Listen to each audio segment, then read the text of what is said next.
সকল ঘটনার আলেমকে এক প্ল্যাটফর্মে এসে দিন কায়েমে স্লোগান দেওয়ার তৌফিক দান করুন বলেন আমিন।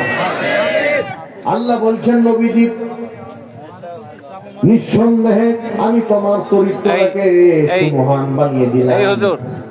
আজিম মানে এর গভীরতা নির্ণয় করা যায় না। জাকিয়ানের লোকেরা, বড় ভিটার লোকেরা, ডিয়ার ভিটার লোকেরা, বেশভাগের লোকেরা, পাইকের দলের লোকেরা, রাজাপুরের লোকেরা, দলার কান্দির লোকেরা এই কথা যেন বলতে না পারে নবীজির চরিত্র ভালো কিন্তু আদর্শ খারাপ, এই জন্য নবীজির দল আমরা করিনি। আল্লাহ রাব্বুল আলামিন তাই চরিত্রের পাশাপাশি নবীজির আদর্শটা যে ভালো সেই কথাও বলে দিলেন সূরা আহজাবের 21 নম্বর আয়াতে। একটু কষ্ট করে বলতে হবে সূরার নাম কি? আহজাব আয়াত নাম্বার 21। কত? 21। আল্লাহ রাব্বুল আলামিন বলেন লাকাদ কানা লাকুম ফি রাসূলিল্লাহি উসওয়াতুন হাসানাহ লিমান কানা ইয়ারজুল্লাহ ওয়াল ইয়াউমাল আখিরা ওয়া যাকারাল্লাহা কাসীরা। বলেন আল্লাহু আকবার। আল্লাহ বলেন নবীজি পৃথিবীর মানুষকে জানিয়ে দাও আমি আল্লাহ রাব্বুল আলামিন গোটা বিশ্ববাসীর জন্য আমাকে আল্লাহ তাআলা আদর্শের মডেল বানিয়ে দিয়েছে। আপনাদের জন্য সুখবর, আজকের মাহফিলের যে প্রধান বক্তা তিনি এইমাত্র আমাদের মাঝে হাজির হয়েছেন। আরে মঞ্চে না, একটু দেরি হবে না? এসেছেন উনি মাদ্রাসাতে, একটু রেস্টে থাকবেন, এরপর কিছু বক বক করি আমি, ঠিক আছে না? আল্লাহ বলছেন নবীজি তবে পাইকারি দরে সবার জন্য তুমি আদর্শ না। যাদের মধ্যে 3টা গুণ আছে তাদের ধরে তুমি আদর্শ। 1 নাম্বার যারা মনে করে আমি আল্লাহর সঙ্গে দেখা করতে হবে, মোলাকাত করতে হবে, সাক্ষাৎ করতে হবে। কি দিয়ে বোঝাবো ভাইজান? বন্ধু বন্ধুর বাড়িতে গেলে পরে মিষ্টি নিয়ে যায়, বন্ধু বন্ধুর বাড়ি গেলে পরে ফলমূল নিয়ে যায়। ঈমান নাই, আমলও নাই, আল্লাহর সামনে কি নিয়ে দাঁড়াই সে চিন্তা ভাবনা আমাদের আছে না নাই? সে চিন্তা ভাবনা আমাদের আছে, সে চিন্তা ভাবনা করা দরকার আছে না নাই? আমার ভাইয়েরা, ওয়াল ইয়াউমাল আখিরা যারা মনে করে এই দুনিয়া দুনিয়া না, এই দুনিয়ার পর আরেকটা দুনিয়া আছে, তার নাম আখিরাত। এখন আমি আখিরাত আপনাদের কি দিয়ে বুঝাই? আটলান্টিক মহাসাগরের ভেতরে একটা সুচ নিক্ষেপ করলে পরে ওই সুচের ছিদ্রে যে পানিতে উঠে আসবে ওই পানি হলো দুনিয়া, আর ওই বিরাট আটলান্টিক মহাসাগরের পানি হচ্ছে আখিরাত। যা শুরু আছে শেষ নাই, সে আখিরাতটা আমাদের ভালো হওয়া দরকার আছে না নাই? আল্লাহ বলছেন নবীজি ওয়া যাকারাল্লাহা কাসীরা যারা অধিক মাত্রায় আল্লাহকে স্মরণ করে, আমাকে স্মরণ করে, তুমি বলে দাও তাদের জন্য তুমি আদর্শ। তাহলে পাইকারি দরে সকলের চরিত্র ভালো এই আদর্শ দেওয়া জায়েজ নাই। কোরআন থেকে দলিল নিলাম নবীজি চরিত্র ভালো, কোরআন থেকে দলিল নিলাম নবীর আদর্শ ভালো। এখন যদি বলি আসো সেই নবীর দল করি, তখন কিছু লোক বলবে হুজুর ওয়াজ ভালোই করতেছিলেন, এখন আপনি রাজনীতি করতেছেন। নবীজির কথা শুনে, নবীজির ব্যথা শুনে, নবীজির কথা শুনে, নবীজির ব্যথা শুনে সবাই কাঁদে, কিন্তু নবীর সমাজ গড়ার কাজে যত দ্বন্দ্ব মনে বাঁধে। ঠিক না ঠিক? এখনো কি সেই মানের বৃষ্টি পড়তেছে? এখন যদি আপনারা এরকম পাগলের মতো করেন, তো মাহফিল একবার ভেঙে গেলে সেই মাহফিলকে আবার সাজানো নতুন করে কষ্ট হবে। একেবারে বেগতিক অবস্থা দেখলে পারে আপনার আগে তো আমি পালাবো, আর আপনার তো কালো আজ নাই, আমার তো আছে। আল্লাহ একটু শাহাদাত আঙ্গুলি আকাশের দিকে উত্তোলন করে বলেন, আল্লাহ আজকের মাহফিলটাকে কবুল করে নাও। আল্লাহ কোরআনের প্রেমিকদেরকে কোরআনের কথা বলার জন্য আবহাওয়াটা অনুকূল করে দাও। জোরে বলেন আমিন, আরো জোরে বলেন আমিন। ছেড়ে দিলাম আল্লাহর উপরে, সিদ্ধান্ত তার, তাই না ভাই? এখন আল্লাহ পাকের নবী তার চরিত্র দিয়ে, আল্লাহ পাকের নবী তার আদর্শ দিয়ে এমন লোক তৈরি করেছিলেন, লোক তৈরি হয়ে গেল আবু বকর। আল্লাহর নবী ডাক দিয়ে বলেন, এই পৃথিবীতে যত মানুষ আছে সব মানুষের ঈমান যদি মিজানের এক পাল্লা রাখা হয়, আর আমার আবু বকরের ঈমান যদি আর এক পাল্লা রাখা হয়, পৃথিবীর সব মানুষের ঈমানের পাল্লার চাইতে আমার আবু বকরের ঈমানের পাল্লা অথবা সওয়াবের পাল্লা আল্লাহর দরবারে বেশি ভারী হয়ে যাবে। আমার ভাইরা খুব ভালো করে কান লাগান। আল্লাহর নবী বলে, আবু বকর এই যে জান্নাতের দরজা দেখতেছো, এই দরজাকে তারা জান্নাতে প্রবেশ করবে যারা 5 ওয়াক্ত নামাজ পড়েছে। কয়েকটা 5 ওয়াক্ত নামাজ পড়েছে। তোমরা এই বক্তব্য দিলে আমাদের নেত্রী 5 ওয়াক্ত নামাজ পড়ে, তাহাজ্জুদের নামাজ পড়ে, কিন্তু গণভবনে কত কিছু পাওয়া গেল, একটা যায় নামাজ পাওয়া গেল না। কথা কি বানিয়ে বললাম? সুতরাং এই মুহূর্তে তাকবীর দিতে গিয়ে, এই ভাঙ্গা মনকে চাঙ্গা করতে গিয়ে দেখুন কণ্ঠে বলতে চাই, ওই রংপুরের পীরগঞ্জে আবু সাইদ এই বাংলাদেশটাকে দ্বিতীয়বার স্বাধীন করার জন্য বুকের তীব্র তাজা রক্তরাজ প্রতিমন ঢেলে দিয়েছেন। আল কোরআনের পার্লামেন্ট গঠনের জন্য রক্তের যদি প্রয়োজন হয়, কারা কারা দিতে প্রস্তুত আছেন 2 হাত তুলে আল্লাহকে দেখান।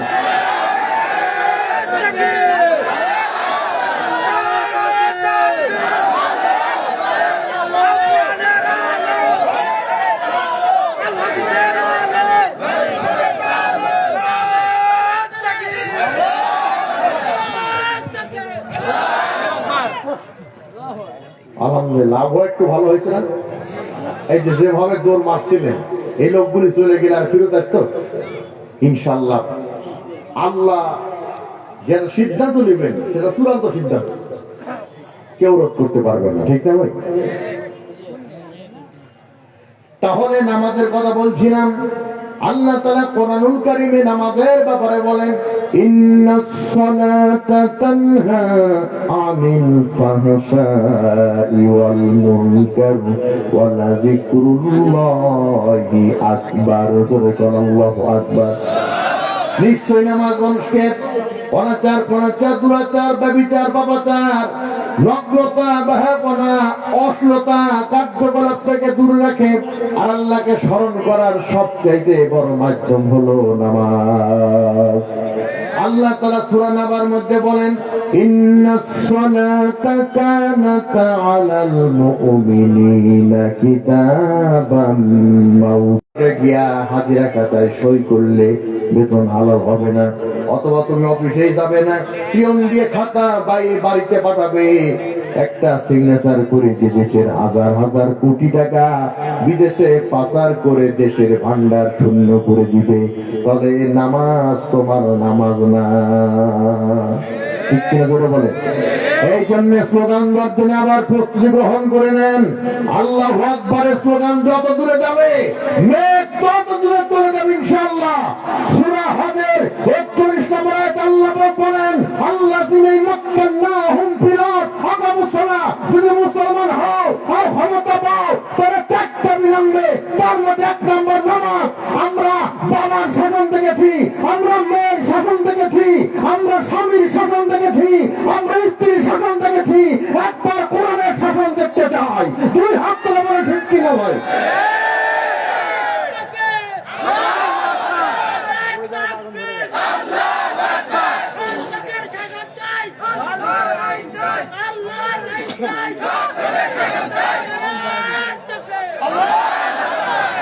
কি হলো ভাই? কষ্ট পেলেন ভাই? আলহামদুলিল্লাহ, খুব খুশি হলাম। একটা পরিবেশ হয়ে গেছে। আর 10 মিনিটের মধ্যে আল্লাহ যদি আবহাওয়াটাকে অনুকূল রাখে ইনশাল্লাহ পরিপূর্ণ হয়ে যাবে। ইনশাল্লাহ বলেন। তো জেনারেটর দ্রুত অন করার জন্য আমি ছবির অনুরোধ জানাচ্ছি। আলহামদুলিল্লাহ, আলহামদুলিল্লাহ বলেন। একটু মহব্বত জিকির করেন। লা ইলাহা ইল্লাল্লাহ, লা ইলাহা ইল্লাল্লাহ। মুসা নবী কালিমুল্লাহ, ইব্রাহিম নবী খলিলুল্লাহ, ঈসা নবী রূহুল্লাহ, আমার নবী হাবিবুল্লাহ। লা ইলাহা ইল্লাল্লাহ, জোরে লা ইলাহা ইল্লাল্লাহ। আমার ওদিকে মারে দেন। লা ইলাহা ইল্লাল্লাহু মুহাম্মাদুর রাসূলুল্লাহ সাল্লাল্লাহু আলাইহি ওয়াসাল্লাম। লম্মানা করি। আবু বকর, এই যে জান্নাতের দরজা দেখতেছ, এই দরজা দিয়ে তারাই জান্নাতে যাবে যারা যাকাত আদায় করে। কি আদায়? যাকাত আদায়।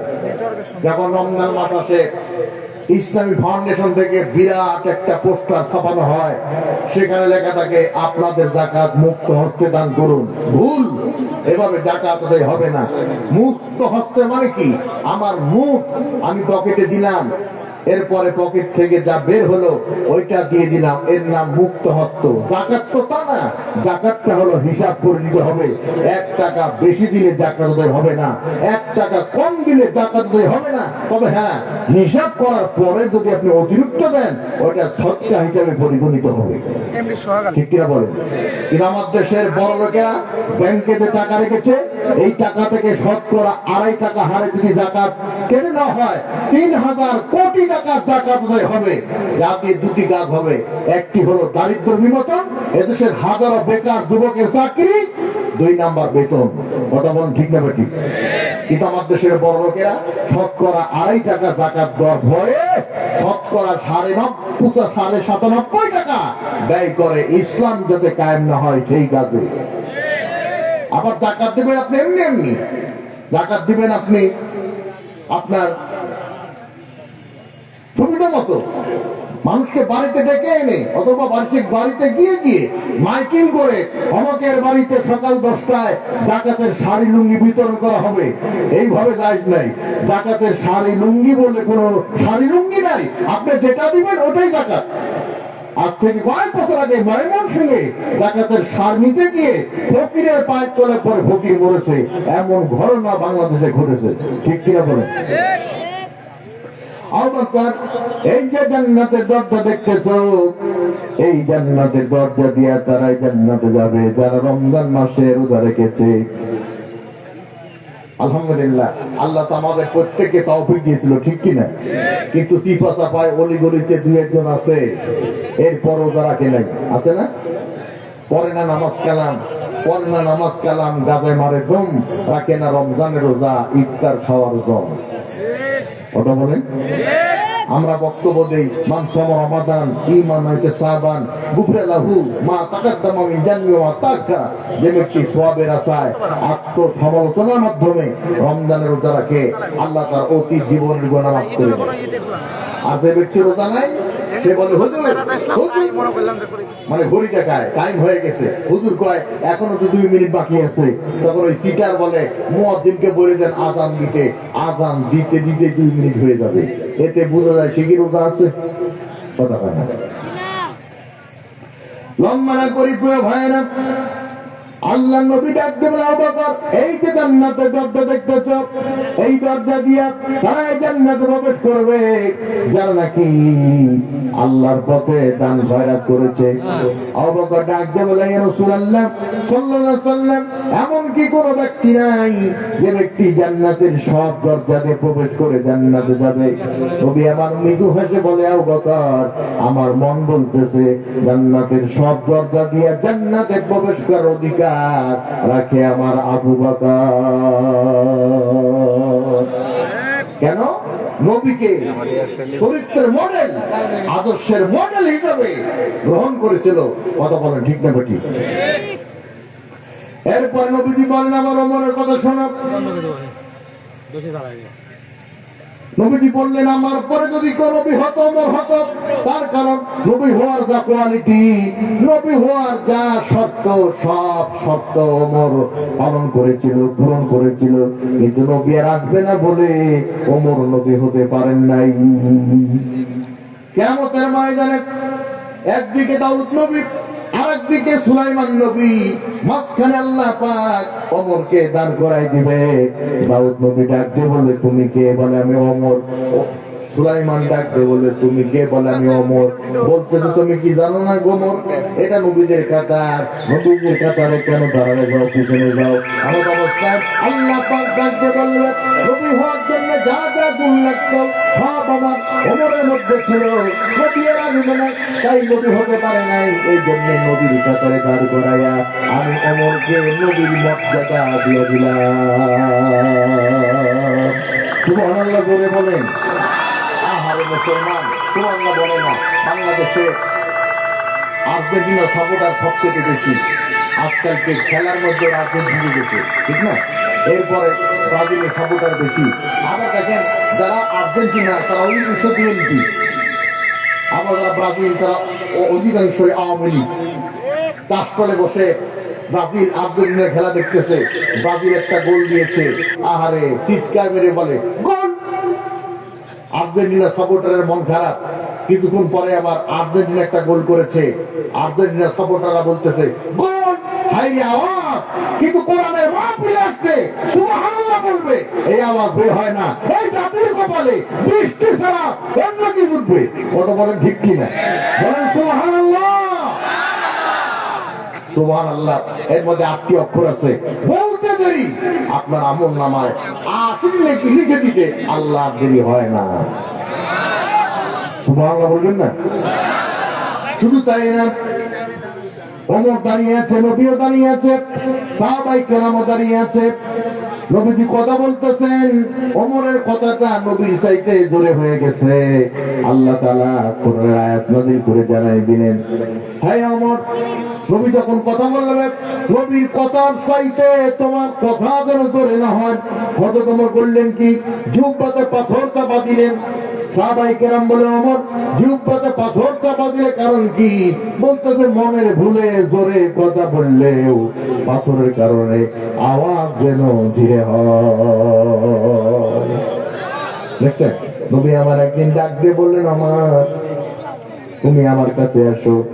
ওমর লজ্জা পেলেন, মাথা নিচু করলেন, মনে মনে ভাবলেন নিশ্চয়ই আমার কোনো বেয়াদবি। নবী আমার ডাক দিয়ে বলেন, ওমর তোমার কোনো বেয়াদবি না। আমি গভীর ভাবে লক্ষ্য করে দেখি মানুষ দৌড়ায় জান্নাতে আসায়, আর আমি দেখতে পেলাম আল্লাহর 8টা জান্নাত দৌড়াচ্ছে তোমাকে পাবার নেশা। যে ওমর নাঙ্গা তলোয়ার নিয়ে রাসূলকে হত্যা করতে গিয়েছিল, সেই ওমর আল্লাহর কালাম কোরআন শুনে এমন মুসলমান হলো অর্ধ পৃথিবী অর্থাৎ 32.5 লক্ষ বর্গ মাইলের প্রেসিডেন্ট আল্লাহ পাক তাকে বানিয়ে দিয়েছিল। জাতির কান্তি বলে ওমরের মতো একটা নেতার প্রয়োজন। যদি আমি তাকে হাত করে বলে ঠিক কিনা, যে ওমর লিল্লাহি তাকবীর আল্লাহু আকবার আওয়াজ দিত, গর্ভধারী গর্ভের সন্তান ভূমিষ্ঠ হয়ে যেত। মসজিদের মেম্বারে বসে এ সারিয়াতুল জামাল বলে চিৎকার মারত, ওমরের কণ্ঠের আওয়াজ 1400 মাইল দূর থেকে শোনা যেত। আর আমরা লিল্লাহি তাকবীর আল্লাহু আকবার বলি, আমাদের আওয়াজ প্যান্ডেল পার হয় না। কথা বলেন ঠিক কিনা? আমার ভাইয়ের নাম মায়া করি আলহামদুলিল্লাহ। এটা বিদ্যুৎ আসলো বোধহয়, ঠিক না ভাই?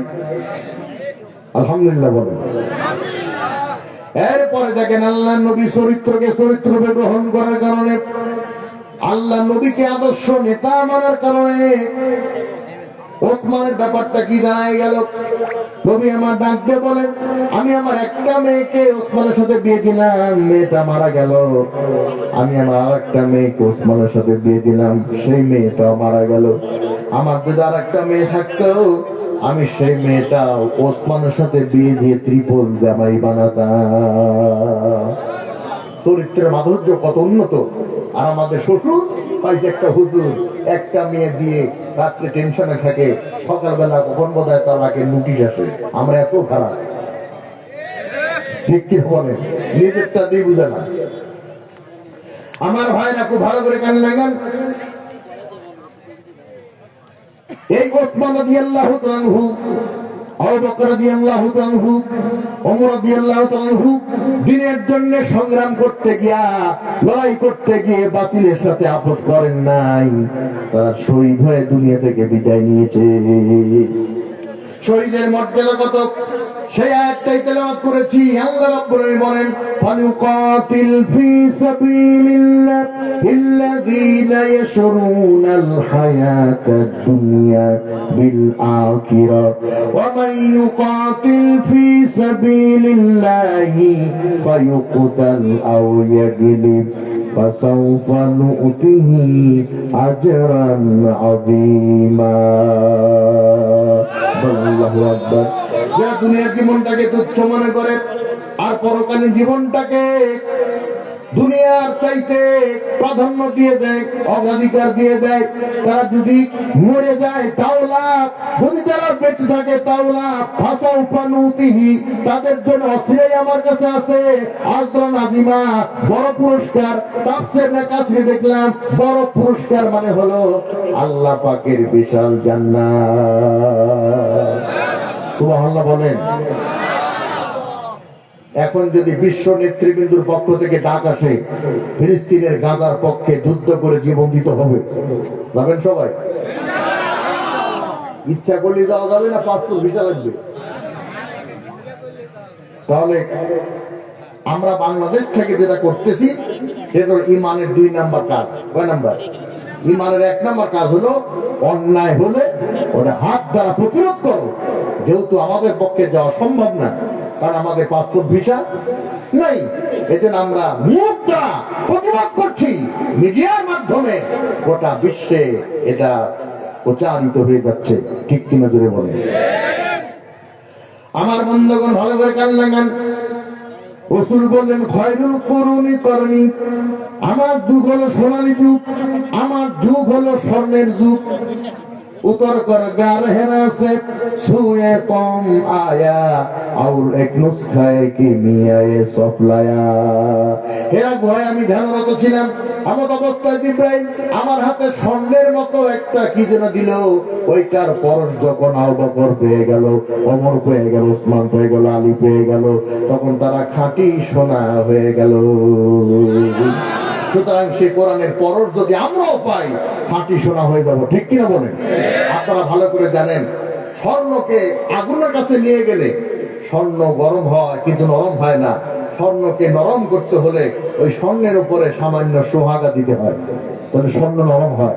পাপ করতে করতে, অন্যায় করতে করতে আমরা সীমা অতিক্রম করেছি।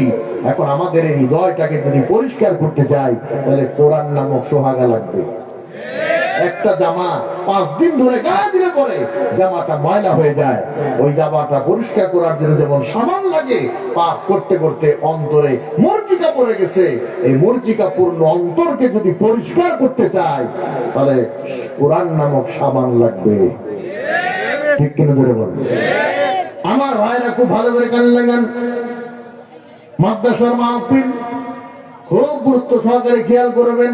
রাসূল বলেছেন, ইন্নাল্লাযী লাইসা ফী যাওফি শাইউম মিনাল কুরআনি কাল বাইতিল করিম, যার দেহে কোরআন নেই তার দেহটাকে শয়তান বাসা বেঁধে নেয়।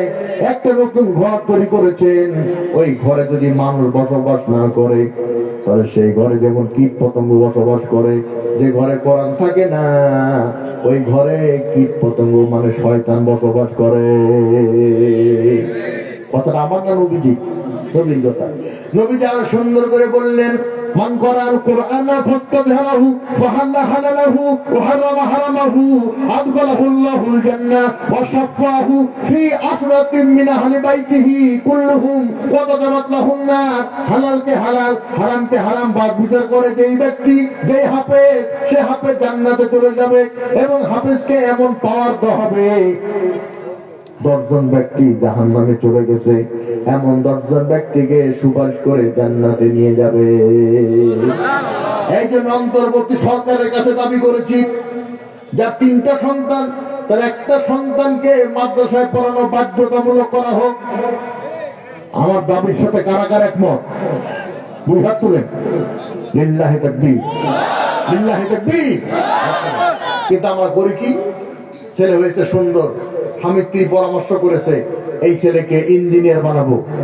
আবার ছেলে হয়েছে দেখতে সুন্দর, বাবা মা নিয়াত করেছে এই ছেলেকে ডাক্তার বানাবো।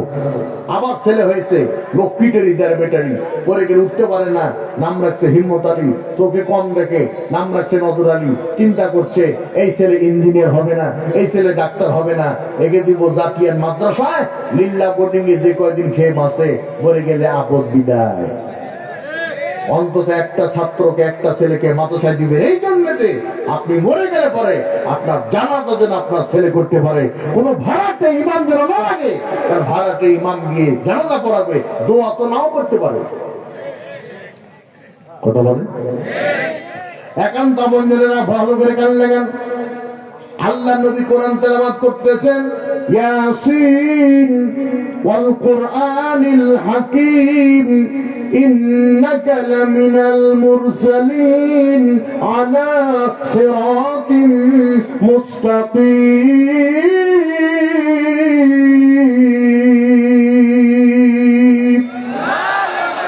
আরো জোরে, জোর হলো না, জোরসে বলুন সবাই মিলে, তালে তালে। দেখেন আপনাদের আল্লাহু আকবার আওয়াজ যত দূরে চলে গেছে, মেঘ তত দূরে চলে গেছে। ইনশাআল্লাহ, ইনশাআল্লাহ আজকের মাহফিল এখানে বাস্তবায়ন হবে, কবুল হবে। শেষ পর্যন্ত আল্লাহ তাআলা আবহাওয়াটা অনুকূলে রাখবে ইনশাআল্লাহ। ইনশাআল্লাহ বলেন। আমার ভাইয়েরা, আল্লাহ নবী কোরআন তেলাওয়াত করতেছেন, বুড়ো জেনের ওই পথ দিয়ে যাচ্ছিল, একে অপরে বলাবলি করতেছেন। আমরা তো সেই বুড়ো জেনেরা যারা মুসার কণ্ঠে তাওরাত, আমরা ঈসার কণ্ঠে ইনজিল আর দাউদের কণ্ঠে জাবুর তেলাওয়াত শুনেছি। এত ভালো লাগে নাই মুহাম্মাদের কণ্ঠে আজকে যে কোরআন শুনলাম, এই কোরআন আমাদেরকে অ্যাস্টনেস্ট করে দিল।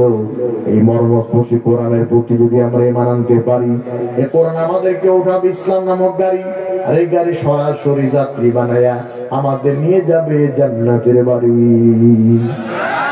আল্লাহ রাব্বুল আলামিন কেন্দ্রের কথাটাকে কোরআনের জাতির জন্য কোট করে দিলেন 1 নম্বর আয়াতে, ইন্না সামি'না কুরআনান আজাবা ইয়াহদি ইলার রুশদি ফাআমান্না বি। এক হৃদয় বিদারক কোরআন শুনেছি। আমরা যদি এই কোরআনের প্রতি মানান নিয়ানি, আল্লাহ হবে মেহেরবানি, সমাজ থেকে দূর হবে যাবতীয় গ্লানি। কোরআনের কারণে আল্লাহ তাআলা জাহান্নামের আগুনকে করে দিবে একেবারে পানি। কথা ঠিক আছে না? আমার ভাইয়েরা, কথা বলতেছিলাম, নবীর চরিত্রবান হওয়ার কারণে আবু বকরের মর্যাদা বেড়ে গেল, নবীর চরিত্রবান হওয়ার কারণে ওমরের মর্যাদা বেড়ে গেল, নবীর চরিত্রবান হওয়ার কারণে ওসমানের মর্যাদা বেড়ে গেল, নবীর চরিত্রবান হওয়ার কারণে, নবীর আদর্শবান হওয়ার কারণে আলীর মর্যাদা বেড়ে গেল। একদিন আলী ফাতেমাকে সালাম দিলেন। কি দিলেন বলেন তো? ফাতেমা আলীর কে হয়? স্ত্রী। স্ত্রীকে যে সালাম দিল, কাজটাকে ঠিক করলো। 25% লোক এখনো জানে না যে বউকে সালাম দেওয়া যায়, এটা জানে না। আবার অনেক স্ত্রী মনে করে স্বামী আমার সালাম দিল তার মানে কোথায় তালাক দিল।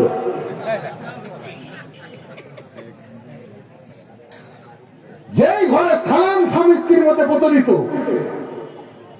ওই ঘর আল্লাহ রহমত দ্বারা পরিপূর্ণ।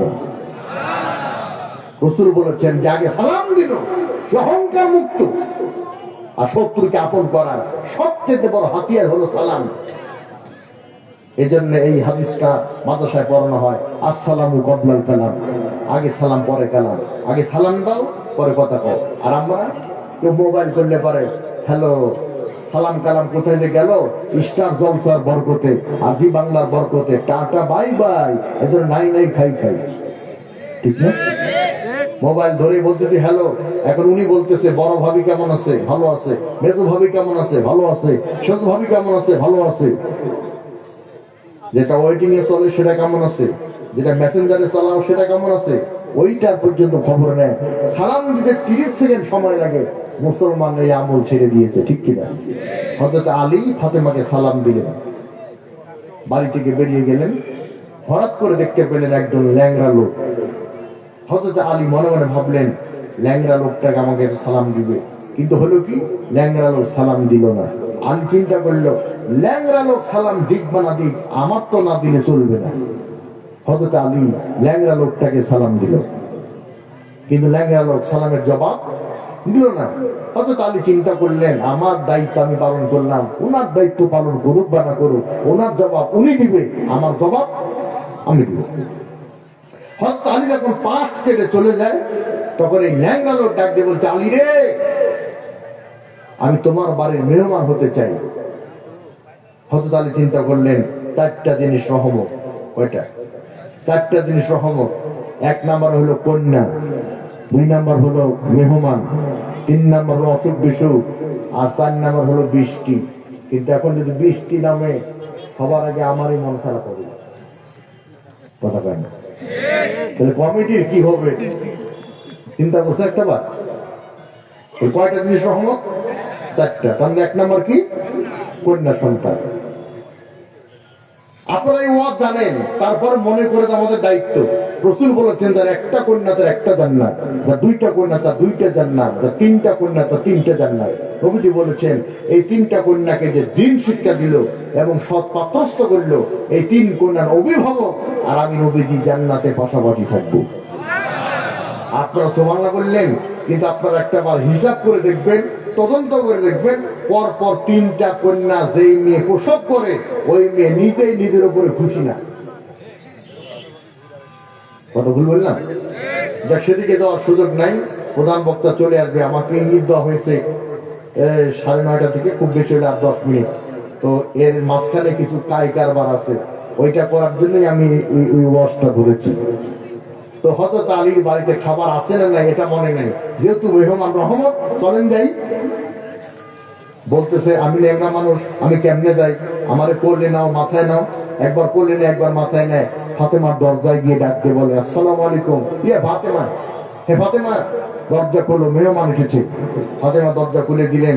হযরত আলী মেহমানকে মেহমানখানায় বসালেন আর ফাতেমাকে বললেন ফাতেমা বাড়িতে কি কোনো খাবার আছে? ফাতেমা বলছে স্বামী গো, আপনি তো ভালো করে জানেন আপনার ফাতেমা 2 দিন ধরে না খেয়ে আছে। ও জাতিয়ানা মা বোনেরা, বড় ভিটার মা বোনেরা, দিয়ার ভিটার মা বোনেরা, রাজাপুরের মা বোনেরা, দোলারকান্দির মা বোনেরা, দেবভাগের মা বোনেরা, পাইকের দলের মা বোনেরা, 2 দিনের ক্ষুধার্ত। ফাতেমা কত সুন্দর জবাব দিল। আর আমাদের ফিরির লোক কিন্তু 1 সন্ধ্যা বাজার করেন নাই, স্ত্রীর চোখের দিকে তাকানো যায় না, মনে হয় জঙ্গলের জানোয়ারের থেকে ভালো। কথা বলেন ঠিক না ঠিক? সবাই না, কিছু কিছু। এইবার হযরত আলী বললেন কি, ফাতেমাকে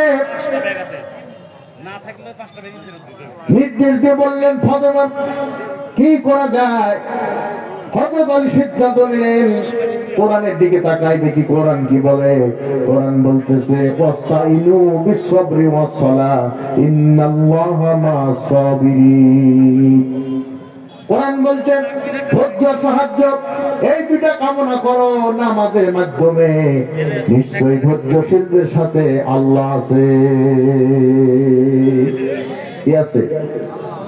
আমরা ধৈর্য ধারণ করেছি 15 বছর 5 মাস 7 মাস 5 দিন। আমরা হাল ছেড়ে দিয়েছিলাম যে আর কতদিন নির্যাতন চলবে, আর কতদিন পূর্ণ হবে, আর কতদিন মনের কথা খুলে বলতে পারবো। ওরা মনে করেছিল আমরা থাকবো 2041, আল্লাহ পায় 2024 5ই আগস্ট গোষ্ঠী সহ ফিনিশ। কথা বলেন ঠিক কিনা? ধরে ধরে ধরে না, ধরলে আল্লাহ ধরে না, ঠিক কিনা বলে? ইন্নাহুম ইয়াকিদুনা কাইদা ওয়া আকিদু কাইদা ওয়া মাহলিল কাফিরিনা আমহিলহুম রুয়াইদা। আল্লাহু আকবার। আল্লাহ ধরতে না, যারা পালায় যায় ইতিহাস সাক্ষী, তারা সহজে দেশে ফিরে না। আবার মনে রাখবেন, গাছের ডালে 1000 পাখি আছে, 1000 পাখির জন্য 1000 ঢিল যথেষ্ট নয়, একটা ঢিল যথেষ্ট। আরেকটা কথা মনে রাখবেন, যারা জীবন দেওয়ার জন্য আগায় তারা বেশি মরে না, যারা জীবন বাঁচাবার জন্য পালায় তারাই বেশি মরে। কথা বলবেন না? হযরত আলী করলেন কি, যায় নামাজ বিছাইয়া 2 রাকাত সালাতুল হাজত নামাজ পড়ে আল্লাহর দরবার ফরিয়াদ করে, আল্লাহ মেহমান আমার বাড়ি কিন্তু খাবার নাই, এখন আমি করি কি? আল্লাহ কাজী বললেন আমার আলী মেহমানদারি করার জন্য ব্যস্ত হয়ে গেছে, যা দাদা জান্নাত থেকে খাবারের একটা প্যাকেট আলীর জায়নামাজের সামনে ফেলে দে। জায়নামাজের সামনে আল্লাহর পক্ষ থেকে খাবারের প্যাকেট যখন পড়ে গেল, এটা হাসানও দেখতে পাইছে, হুসাইনও দেখতে পাইছে। ডাকতে বলে, বাবা খাবার আমাকে দাও, বাবা খাবার আমাকে দাও। তাফসীরকাররা লিখেছেন আলীর মন নরম হয়ে গেল, চিন্তা ভাবনা করতেছেন ছেলেদেরকে এই প্যাকেটটা দিয়ে দেই। হঠাৎ করে মনে পড়ে গেল কোরআনুল কারীমের সূরা মুনাফিকুনের একটা আয়াত। আল্লাহ তাআলা বলেন, ইয়া আইয়ুহাল্লাযীনা আমানু লা তুলহিকুম আমওয়ালুকুম ওয়ালা আওলাদুকুম আন যিকরিল্লাহ। আলীরে সন্তানাদি আর ধন সম্পদ এগুলি মানুষকে আল্লাহ স্মরণ থেকে দূরে রাখে। খবরদার সন্তানের কথা মনে করে মেহমানের কথা ভুলে যেও না। হযরত আলী চিন্তা করলেন খাবারের প্যাকেটটা আমি মেহমানকেই দেব। যখন মেহমানের কাছে গেল, মেহমান বলছে ওয়ালাইকুম সালাম। আলী ডাক দিয়ে বলে, সালাম দিলাম কখন আর জবাব নিলে এখন? লোকটা ন্যাংরা নাই চ্যাংরা হয়ে গেছে। খাবারের প্যাকেটটা না নিয়ে বলতেছে, আলী রে আমি এই দুনিয়ার সাধারণ মেহমান না, আমি ফেরেশতা ছদ্মবেশে তোমার পরীক্ষা নিতেছিলাম। পরীক্ষা নিতেছে দেখি আমি অটো পাস আর তুমি অরিজিনাল পাস। ভালো বলবেন না? অটো পাস বুঝেন? ডাক্তার দীপুমণি করোনার সময় অটো পাস দিয়ে দিল, মনে আছে? তো অটো পাস করেছে এক ছেলে, মানে ইন্টারমিডিয়েট পাস করেছে। পাস করার পরে বলতেছে, আব্বা আমি মেডিকেলে ভর্তি হব। তোর বাবা বলতেছে, মেডিকেলে ভর্তি হয়ে করবি কি? বলতেছে, আমি করোনার ভ্যাকসিন তৈরি করবো। চিন্তা করেন, অটো পাস করে মেডিকেলে ভর্তি হবে আর করোনার ভ্যাকসিন তৈরি করবে। ওর বাবা ধমক দিয়ে বলতেছে, চুপ বেয়াদব, যেই করোনার কারণে অটো পাস করলি সেই করোনার সাথে গাদ্দারি। এখন আমি আপনাদের সামনে পরীক্ষা নিতে চাই, আপনারা কি অটো পাস করবেন না অরিজিনাল পাস? অরিজিনাল পাস করবেন কারা কারা? 2 হাত তুলে দেখান। লিল্লাহি তাকবীর, লিল্লাহি তাকবীর। আর লম্বা না, মাদ্রাসার মাহফিল, বৃষ্টি নেমে আসতে পারে, প্রধান বক্তা হঠাৎ করে চলে আসতে পারে। এই জন্য আপনাদেরকে আহ্বান জানাবো, এই মাদ্রাসার জন্য 10,000 টাকা, 5,000 টাকা, 2,000 টাকা, সর্বোপরি 1,000 টাকা কারা কারা দিবেন এটা আল্লাহর রাস্তায় নিয়াত করেন। আর যারা এখানে দায়িত্ব আছেন, আলহামদুলিল্লাহ তীরগুলো পাঠিয়ে দেন, আপনারা মোটাগুলো আগে দিয়ে দিন ভাই। ভেতরে একটু পরে দাদা, একটু পরে আমি দিচ্ছি, একটু পরে। প্রথমে মহিলা দেখছেন, এমনি এতদিন ক্ষমতায় ছিল।